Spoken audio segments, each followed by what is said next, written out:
अस्सलाम वालेकुम रहमतुल्लाहि व बरकातहू। आप देख रहे हैं मेरा यूट्यूब चैनल।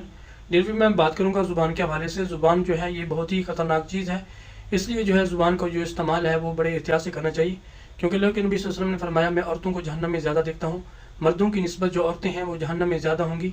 वो इसी वजह से होंगी कि वो बातों का बितंगड़ बनाती हैं और छोटी छोटी बातों पर जो है लोगों को आपस में लड़ा देती हैं और कत्ल करवा देती हैं। इसी तरह आप खुद नबी सल्लल्लाहु अलैहि वसल्लम ने एक दफ़ा हज़रत मुआज़ बिन जबल रज़ी अल्लाह तआला अन्हु को इरशाद फरमाया, आए मुआज़ बिन जबल रज़ी अल्लाह तआला अन्हु, ज़ुबान को काबू में रखो। ऐसे समझाया, ज़ुबान को बाहर निकाला और हाथ में पकड़ कर समझाया, आए मुआज़ बिन जबल, ज़ुबान को काबू में रखो।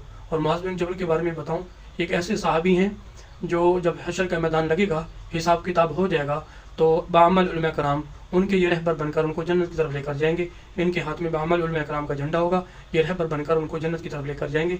इतने बड़े सहाबी को समझाया जा रहा है कि ऐ मुआज़ बिन जबल, ज़ुबान को काबू में रखो। खुद मुआज़ बिन जबल रज़ी अल्लाह अन्हु ने अर्ज़ किया, अल्लाह के नबी सल्लल्लाहु अलैहि वसल्लम कि हम ज़ुबान की वजह से भी पकड़े जाएंगे। तो अल्लाह के नबी सल्लल्लाहु अलैहि वसल्लम ने फरमाया, ऐ मुआज़ बिन जबल, मैं आपको बड़ा समझदार समझता था, आपके इस बात की भी खबर नहीं, जहन्नम में ज़्यादा लोग और कब्र में जो ज़्यादा अज़ाब होगा वो ज़ुबान की वजह से होगा। इसलिए तमाम अहबाब से गुजारिश है कि आप लोग जो है ज़बान का जो इस्तेमाल है बहुत ज़्यादा एहतियात से करें। ये ज़ुबान जो है ये बड़ी ख़तरनाक चीज़ है।